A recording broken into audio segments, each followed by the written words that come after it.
ಅಡವಿಸಿದ್ದೇಶ್ವರ ಮಠ ಮರೆಗುದ್ದಿ ಜಾತ್ರಾ ಮಹೋತ್ಸವ.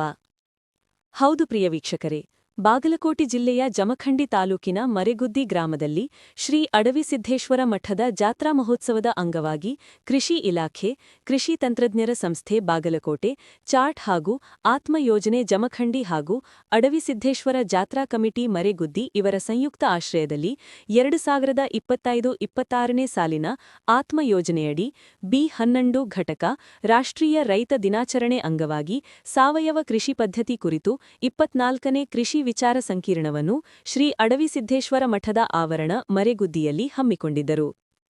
ಈ ಕಾರ್ಯಕ್ರಮವನ್ನು ಸಸಿಗೆ ನೀರು ಹಾಕುವುದರೊಂದಿಗೆ ಚಾಲನೆ ಮಾಡಲಾಯಿತು. ವಿಶೇಷವಾಗಿ 8 ಜನರಿಗೆ ಕೃಷಿ ಪ್ರಶಸ್ತಿ ನೀಡಿ ಪೂಜ್ಯರು ಗೌರವಿಸಿದ್ದರು. ಈ ಕಾರ್ಯಕ್ರಮದಲ್ಲಿ ಶ್ರೀ ಮಾನೀಪ್ರ ಗುರಪ್ಪ ಮಹಾಸ್ವಾಮಿಗಳು, ಅಡವಿಸಿದ್ದೇಶ್ವರ ಮಠ ಮರೆಗುದ್ದಿ, ಹಣಮಂತಗುಡಿ ಗ್ರಾಮ ಅಧ್ಯಕ್ಷರು, ಉಪನ್ಯಾಸಕರು ರವೀಂದ್ರ ಬೆಲ್ಲಿ, ಪ್ರಾದೇಶಿಕ ಕೃಷಿ ಸಂಶೋಧನಾ ಕೇಂದ್ರ ವಿಜಯಪುರ, ಮಲ್ಲಪ್ಪ ಕಟ್ಟಿ, ಸಂಸ್ಥಾಪಕರು ರೋಹಿಣಿ ಸಮೂಹ ಸಂಸ್ಥೆ ಮಾಲಿಂಗಪುರ, ಎಸ್ಟಿ ಪಾಟೀಲ್, ಸಾವಯವ ಕೃಷಿ ಪಂಡಿತರು ಇಂಡಿ, ಶ್ರೀಮತಿ ಮಂಜುಳಾ ಬಸವರೆಡ್ಡಿ, ಕೃಷಿ ಉಪನಿರ್ದೇಶಕರು ಜಮಖಂಡಿ, ಸಿದ್ದಪ್ಪ ಪಟ್ಟಿಯಾಳ, ಸಹಾಯಕ ಕೃಷಿ ನಿರ್ದೇಶಕ ಜಮಖಂಡಿ, ಶಂಕರಾವ ಪವಾರ್, ರೈತ ಸಂಪರ್ಕ ಕೇಂದ್ರ ಜಮಖಂಡಿ, ಸಂತೋಷ್ ಬಂಗಿ, ಸಹಾಯಕ ತೋಟಗಾರಿಕೆ ಅಧಿಕಾರಿ ಜಮಖಂಡಿ, ಕೆವಿ ಜಮಖಂಡಿ, ಆತ್ಮ ಯೋಜನೆ ವ್ಯವಸ್ಥಾಪಕರು ಕೃಷಿ ಜಮಖಂಡಿ ಇದ್ದರು. ವರದಿ ಶ್ರೀಕಾಂತ್ ಮಠಪತಿ, ಬಾಗಲಕೋಟೆ.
ದಿವ್ಯ ಸಾನ್ನಿಧ್ಯವನ್ನು ವಹಿಸಿದಂಥ ಪರಮಪೂಜ್ಯ ಗುರುಪಾದ ಮಹಾಸ್ವಾಮಿಗಳ ಇವರಿಗೆ ನಮ್ಮ ಕೃಷಿ ಇಲಾಖೆ ಮತ್ತು ತಮ್ಮೆಲ್ಲರ ಪರವಾಗಿ ತುಂಬ ಹೃದಯದಿಂದ ನಾನು ಆತ್ಮೀಯವಾಗಿ ಸ್ವಾಗತವನ್ನು ಕೊಡ್ತೇನೆ.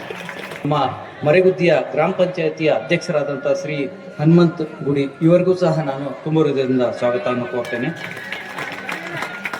ಅದೇ ರೀತಿ ಈ ಒಂದು ಕಾರ್ಯಕ್ರಮದ ಕೇಂದ್ರ ಕೃಷಿಗೆ ಒತ್ತು ಕೊಟ್ಟು ಕೆಲಸ ಮಾಡಿದ್ದು ನಿಜವಾಗ್ಲೂ ನಮ್ಮಂತ ಎಲ್ಲ ಯುವಕರಿಗಾಗ್ಲಿ ಮತ್ತೆ ಯುವ ಪೀಳಿಗೆಗೆ ಒಂದು ಪ್ರೇರಣಾದಾಯಕ ಮತ್ತು ಅಂತ ಒಂದು ಒಳ್ಳೆಯ ಕೆಲಸಕ್ಕೆ ನಿಜವಾಗ್ಲೂ ನಾವು ಪ್ರಶಂಸನೀಯ ಅಂತ ನಾನು ಈ ಸಂದರ್ಭದಲ್ಲಿ ತಮ್ಮೆಲ್ಲರ ಮೂಲಕ ಮಹಾಪೂಜರಿಗೆ ತಿಳಿಯಪಡಿಸ್ತಾ ಇದ್ದೀನಿ.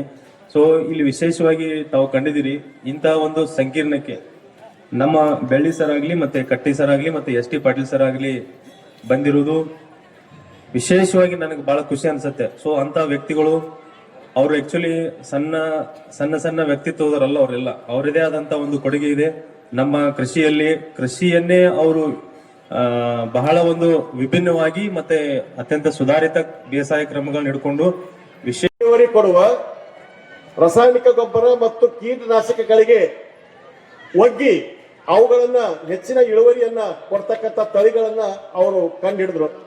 ಸೊ ಆ ಒಂದು ತಳಿಗಳನ್ನ ಬಳಕೆ ಮಾಡ್ತಾ ಮಾಡ್ತಾ ಮಾಡ್ತಾ ರೈತರು ಹೆಚ್ಚಿನ ಒಂದು ಜಮೀನಿಗೆ ಕೆಲವೊಂದಿಷ್ಟು ಹೆಚ್ಚಿನ ಇಳುವರಿ ತೆಗಿಬೇಕು ಅನ್ನುವಂತ ಸ್ಪರ್ಧಾ ಮನೋಭಾವನೆ ಬಂತು. ಯಾಕಂದ್ರೆ ಜಮಖಂಡಿ, ಬೀಳಿಗೆ ಅಥವಾ ಈ ಭಾಗದಲ್ಲಿನೂ ಕೂಡ ಬಹಳಷ್ಟು ಜನ ಕಬ್ಬನ್ನು ಬೆಳೆದ್ರು. ಅವಾಗ ಕಬ್ಬು ಬೆಳೆದ್ರು, ಸುಸ್ಥಿರವಾದಂತ ಒಂದು ಜಮೀನಿತ್ತು, ಸುಸ್ಥಿರವಾದಂತ ಪದ್ಧತಿಗಳನ್ನ ಅಳವಡಿಸ್ಕೊಂಡ್ರು. ಆದ್ರೂ ಹನಿ ನೀರಾವರಿ ಪದ್ಧತಿಯನ್ನು ಅಳವಡಿಸ್ಕೊಂಡ್ರು.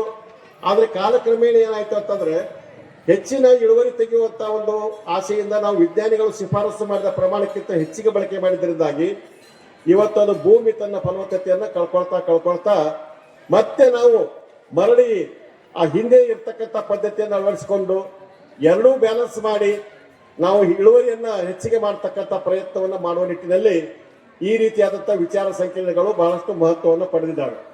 ಸೊ ಪ್ರತಿಯೊಬ್ಬ ರೈತರು ಕೂಡ ಈ ಭಾಗದಲ್ಲಿ ತಾವೆಲ್ಲ ಜಾನುವಾರುಗಳನ್ನು ಹೊಂದಿದವರೇ ಇದ್ದೀರಿ. ಸೊ ಜಾನುವಾರುಗಳನ್ನು ಹೊಂದದೇ ಇರ್ತಕ್ಕಂಥ ರೈತರು ಬೇರೆ ಬೇರೆ ಇತರೆ ಪದ್ಧತಿಗಳನ್ನ, ಸಾವಯವ ಪದ್ಧತಿಗಳನ್ನ ಅಳವಡಿಕೆ ಮಾಡ್ಕೊಂಡವರು ಮೋಸ್ಟ್ಲಿ ಇದು ಬೇಕಾಗಿತ್ತು ಎಲ್ಲರಿಗೂ ಕೂಡ.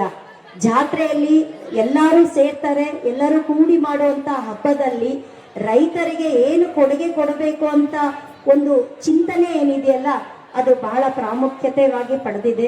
ಈಗಾಗಲೇ ನಿಮ್ಗೆಲ್ಲರೂ ಉಪನ್ಯಾಸನ ನೀಡಿದ್ದಾರೆ, ನಾನೇನು ಜಾಸ್ತಿ ಹೇಳೋದಿಲ್ಲ. ಸಾವಯವ, ಯಾಕಂದ್ರೆ ನಾನೇ ಕಲಿತಾ ಇದ್ದೀನಿ ಇಲ್ಲಿ ಬಂದ್ಮೇಲೆ ಸಾವಯವ ಬಗ್ಗೆ, ಕಬ್ಬು ಬೆಳೆಯೋದ್ರ ಬಗ್ಗೆ. ಯಾಕಂದ್ರೆ ನಾನು ಹೈದರಾಬಾದ್ ಕರ್ನಾಟಕದಲ್ಲಿ ಜಾಸ್ತಿ ವರ್ಕ್ ಮಾಡಿದ್ದೀನಿ. ಈ ಕಡೆ ಬಂದಾಗಿಂದ ನಾನು ನೋಡ್ತಾನೆ ಇದ್ದೀನಿ, ನಾನೇ ರೈತರಿಂದ ತುಂಬಾ ಕಲಿತಿದ್ದೀನಿ. ನಾನು ಏನು ಕಲಿಸ್ತಿದ್ದೀನಿ, ನಾನು ಯೋಚನೆ ಮಾಡ್ತಾ ಇದ್ದೀನಿ ಈಗ ನಾನು ಏನು ಕಲಿಸ್ಬೇಕು, ನಾನು ಏನು ಮಾಡಬೇಕು ಅಂತೇಳಿ. ಇರ್ಲಿ, ನಾನು ನಿಮ್ಮಿಂದ ಕಲಿತೀನಿ, ಮುಂದೆ ಅದೆಲ್ಲಾದ್ರೂ ನನಗೆ ಉಪಯೋಗ ಆಗಬಹುದು. ನಾವು ಒಂದು ಹೇಳಕ್ ಇಷ್ಟಪಡ್ತೀನಿ, ಸಾವಯವ ಅಂದ್ರೆ ಅದಕ್ಕೇನೋ ಎಲ್ಲರೂ ಒಂದೊಂದು ತರ ಹೇಳ್ತಾರೆ. ನನ್ನ ಭಾಷೆಯಲ್ಲಿ ಸಾವಯವ ಅಂದ್ರೆ ನಿಮ್ಮಲ್ಲಿ ಏನು ನೀವು ವೇಸ್ಟ್ ಅಂತ ಒಗಿತೀರಲ್ಲ ಅದನ್ನ ಉಪಯೋಗ ಮಾಡಿಕೊಂಡು ಅದರಿಂದ ವ್ಯವಸಾಯ ಮಾಡುವುದು.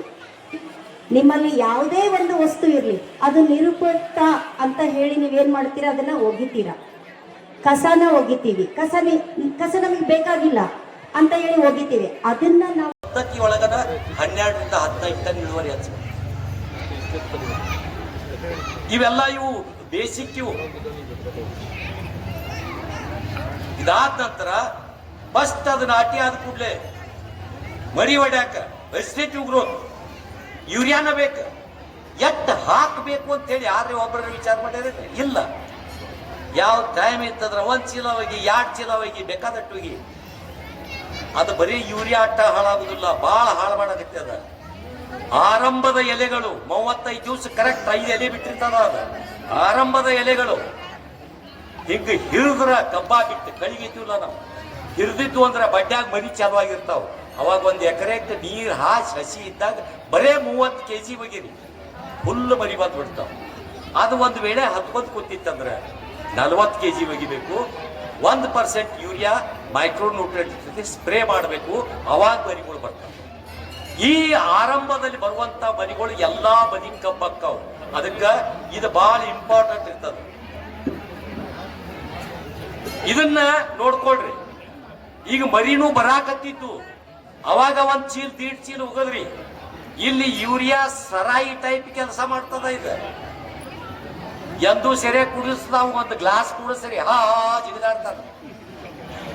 ಅವಾಗ ದಿನ ಒಂದೊಂದು ಗ್ಲಾಸ್ ಕುಡ್ಕೋತ ಹೋಗ್ರಿ. ಕಡಿಕ ಕ್ಯಾನ್ ಗಟ್ಲೆ ಕುಡಿಸ್ರು ಅವ್ ಆಕ್ಷನ್ ಆಗೋದಿಲ್ಲ. ಈಗ ಫಸ್ಟ್ ಮರಿ ಬರಾಕ ನೀವು 30 ಕಿಲೋ ಹಾಕೋದು ಹೋಗುದು ಬದ್ಲಿ 70 ಕಿಲೋ ಹಾಕಿರಿ.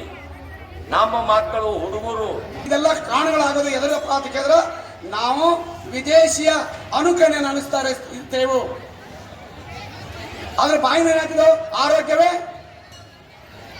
ಏನ್ ಹೇಳ್ತಾರೆ ನನಗೆ ಮಾತ್ರ ತಿಳಿದಿಲ್ಲ. ಯಾಕೆ ನಾ ಕಲ್ತವನಲ್ಲ, ಓದವನಲ್ಲ, ಬರೆದವನು ಅಲ್ಲ. ಆರೋಗ್ಯವೇ ಭಾಗ್ಯ ಅಂತ ಹೇಳ್ತಾ ಇದ್ದೆವು. ಆರೋಗ್ಯವೇ ಭಾಗ್ಯ ಅಂದ್ರೆ ಆರೋಗ್ಯವಾಗತಕ್ಕಂಥ ವಿಚಾರಗಳನ್ನು ಬರಲಿಲ್ಲ, ಆರೋಗ್ಯವಾದಂತ ನಡತೆಗಳಿಲ್ಲ, ಆರೋಗ್ಯವಂತ ಕಾಲಗಳಿಲ್ಲ, ಎಲ್ಲ ಮಾಡೋದು ಅನಾರೋಗ್ಯ. ಏನ್ ಹೇಳ್ತಾರಲ್ಲ, ಊಟ ಬಲ್ಲವನಿಗೆ ಹಂಗೆ ಕೇಳ್ತಾರ, ಯಾರಿಗೂ ಊಟ ಬಲ್ಲವಲ್ಲ, ಎಲ್ಲರಿಗೂ ಜಡ್ಡವ. ಮಾತ ಬಲ್ಲವನಿಗೆ ಯಾಕೆ ಜಗಳಕ್ಕಿಲ್ಲ. ಎಲ್ಲೆಲ್ಲಿ ಬುದ್ಧಿವಂತರದ, ಎಲ್ಲೆಲ್ಲಿ ಮುಂದುವರೆದ ಸಮಾಜದ, ಎಲ್ಲೆಲ್ಲಿ ಮುಂದುವರೆದ ಸಂಸ್ಥೆಗಳವ, ಎಲ್ಲೆಲ್ಲ ಜಗಳವ. ಯಾಕೆ ಜಗಳ ಅಂದ್ರೆ ಮಾತ ಬಲ್ಲವನಿಗೆ ರೋಗ, ಅಂದ್ರೆ ಮಾತ ಬಲ್ಲವನಿಗೆ ಜಗಳವಿಲ್ಲಂತ ಹೇಳ್ತಾರಲ್ಲ, ಜಗಳ ಯಾಕೆ ಆತವ? ಅಥವಾ ಊಟ ಬಲ್ಲವನಿಗೆ ರೋಗವಿಲ್ಲ, ಯಾಕೆ ರೋಗ ಬರ್ತಾವ ಹೇಳ್ರಿ. ನಾವು ಅದರ ನೆಪದಲ್ಲಿ, ಅದರ ವ್ಯವಸ್ಥೆಯಲ್ಲಿ ಅರಿಯದೆ ಅಜ್ಞಾನಿಯಾಗಿ ನಾವು ನಡೆದುಕೊಳ್ಳುತ್ತೇವೆ. ಈಗ ನನಗೆ 66 ವಯಸ್ಸು, ಬಹುಶಃ ಚಡ್ಡ ಬಂದಿಲ್ಲ, ಮುಂದೂ ಬರಲ್ಲ. ಯಾಕೆ ಬರುವುದಿಲ್ಲ? ಯಾಕೆ ಬರಬಾರ್ದು? ನಮ್ಮ ಶ್ರೀಗಳು ಹೇಳ್ತಾ ಇದ್ದಾರೆ, ದೀಪವು ಕತ್ತಲೆಯನ್ನೇ ತಿನ್ನುತ್ತದೆ, ಆದರೆ ಕಾಡಿಗೆಯನ್ನೇ ಹಡಿಯುತ್ತದೆ. ಯಾವ ಮನುಷ್ಯ ಎಂಥ ಅನ್ನವನ್ನು ಸ್ವೀಕಾರ ಮಾಡುತ್ತಾನೆಯೋ ಅಂಥ ಸಂತತಿಯನ್ನೇ ಪಡೆಯುತ್ತಾನೆ. ಎಲ್ಲಾರು ನೋಡ್ಕೊತ ಹಿಂದ್ ನಾವು ಗಳಿಸುದು ಹಾಳು ಮಾಡೋದು ಭಗವಂತ ಬಿಡಾಟಿ ಬಳಿ ಹಾಕತ್ತಿ, ಏನೋ ಕ್ಯಾಟ್ ಟೈಮ್ ಸೇರಿದ್ರೆ ಹಾಳಾಕತ್ತಿ.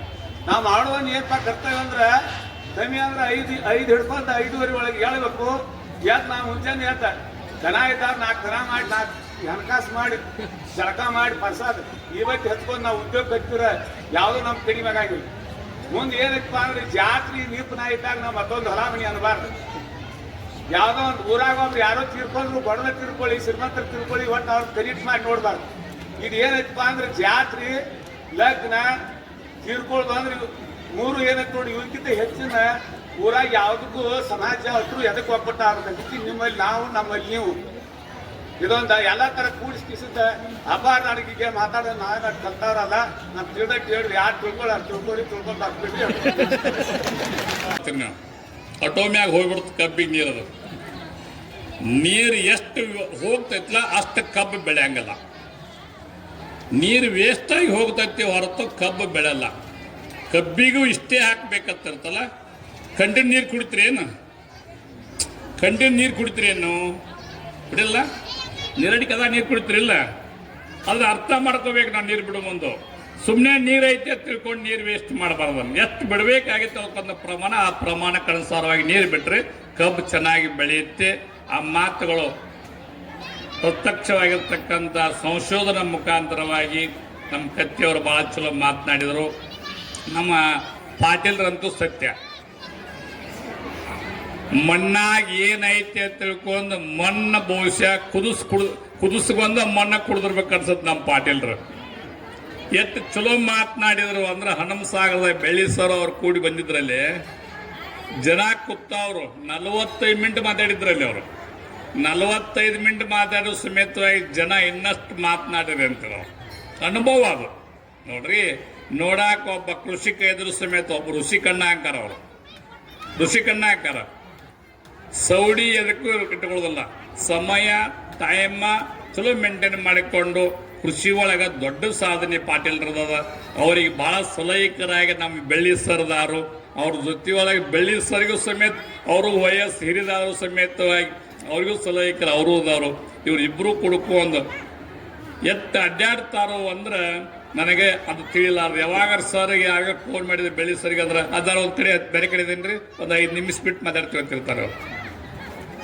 ಸತ್ಯ ಇದು. ಯಾಕಂದ್ರೆ ಅನುಭವ ಬರ್ಬೇಕಾದ್ರೆ ನಮ್ಮನ್ನು ಹರಿಬೇಕಂತ್ರಿ. ಒಂದು ಆಫೀಸ್ಗೆ ಹೋಗ್ತಿರ್ತೀರಿ ನೀವು. ಒಂದು ಆಫೀಸಿಗೆ ಹೋಗ್ಬೇಕಾದ್ರೆ ಆಫೀಸ್ಗೆ ಹೋದ ಬಳಿಕ ಒಂದು ಕಾಗದ ಅವ್ರು ಹೇಳಿದ್ರಲ್ಲ, ಒಂದು 10 ಕಾಗದ ಹೇಳ್ತಾರ. 10 ಕಾಗದ ತರಗೊಡ್ದ ನೀವು 10 ಕಾಗದ ಅನುಭವ ನಿಮ್ಗೆ ಆಗಿರ್ತೈತಿ. ಅವಾಗ 10 ಕಾಗದ ಅನುಭವ ನಿಮ್ಗೆ ಆಗಿರ್ತೈತಿ. ನಿಮ್ಗೆ ಅವ್ರೊಂದು ಪಾಠ ಕಲಿಸಿದಂಗೆ ಅದನ್ನ ಇಟ್ಟು ಕಾಗದಕ್ಕೆ ಸಂಬಂಧಪಟ್ಟ ನೋಡು ಅಂತ ಹೇಳ್ತಾರತ್ತವ್ರು ಅಲ್ಲ. ಹಂಗ ರೈತನಿಗೊಂದು ಅನುಭವ ಬರ್ಬೇಕಾಗತ್ತಾರ. ಎಲ್ಲ ಚೆನ್ನಾಗಿ ಎಲ್ಲ ರಂಗದೊಳಗೆ ಕೃಷಿ ಒಳಗೆ ನೀವು ಸುತ್ತ ಹಾಕಿದ್ರಂದ್ರೆ ಎಲ್ಲವೂ ಗೊತ್ತಾಗತ್ತೆ. ಬಂಧುಗಳೇ, ಪಾಟೀಲ್ರು ಭಾಳ ಚೆನ್ನಾಗಿ ಮಾತಾಡಿದರು. ನಮ್ಮ ಮೇಡಮ್ಮರಂತೂ ಉಪಕೃಷಿ ನಿರ್ದೇಶಕರು ಜಮಖಂಡಿ ಭಾಳ ಚಲೋ ಮಾತಾಡಿದರು. ಒಂದ ಮಾತನ್ನ ಹೇಳಿ ಮುಗಿಸಿದ್ರು. ಏನಂದ್ರೆ ಕಸವೇ ರಸ ಅಂದರು. ಸತ್ಯ ಅದ. ಕಸವೇ ರಸ ಸತ್ಯ ಅದ. ಒಂದೇ ಉದಾಹರಣೆ ಕೊಡ್ತೀನಿ ನಿಮ್ಗೆ. ನಿಮ್ಮ ಮನೆ ಮುಂದೆ ಕರಿಕೆ ಬೆಳೆದಿರ್ತೈತಿ. ಕರಿಕೆ ಬೆಳೆದಿಲ್ರಿ, ಕರ್ಕಿಗೆ ಹಾಕಿರ್ತೀರಿ ನೀವು. ಯಾವನಾರು ಗೊಬ್ಬರ ಹಾಕಿರಿ ಏನು? DAP ಯೂರಿಯಾ ಪೊಟ್ಯಾಸಿಯಂ ಹೋಗುದ್ರಿ ಏನದಕ್ಕೆ ಇರುವುದಿಲ್ಲ. ನೀವು ಬರೀ ಒಂದು ಕರಿಕಿ ಸಾಯುವಂತವನ ಜೀವಾತ ಬದುಕಿಸುತ್ತದೆ, ಸಾಯುವವನು ಬದುಕಿಸು ಒಂದು ಕರಿಕಿ. ಅದಕ್ಕೆ ಅದ್ರೊಳಗೆ ರಸ ಎಷ್ಟು ಮಹತ್ವ ಅದ ವಿಚಾರ ಮಾಡ್ರಿ ನೀವು. ಆ ಬೇನೊಳಗೆ ಎಷ್ಟು ಶಕ್ತಿ ಅದ ವಿಚಾರ ಮಾಡ್ರಿ. ಅದಕ್ಕೆ ನಮ್ಮ ಮೇಡಮ್ ಎದ್ದು ಕಸವೇ ರಸ, ಆ ರಸದಿಂದ ನಾವು ಬದುಕ್ತೇವೆ ಅನ್ನೋ ಮಾತನ್ನು ಬಹಳ ಚೆನ್ನಾಗಿ ಮೇಡಮ್ ಅವ್ರು ಮಾತನಾಡಿದರು. ಮತ್ತು ಇನ್ನಿತರ ಅವ್ರ ಸಿಬ್ಬಂದಿ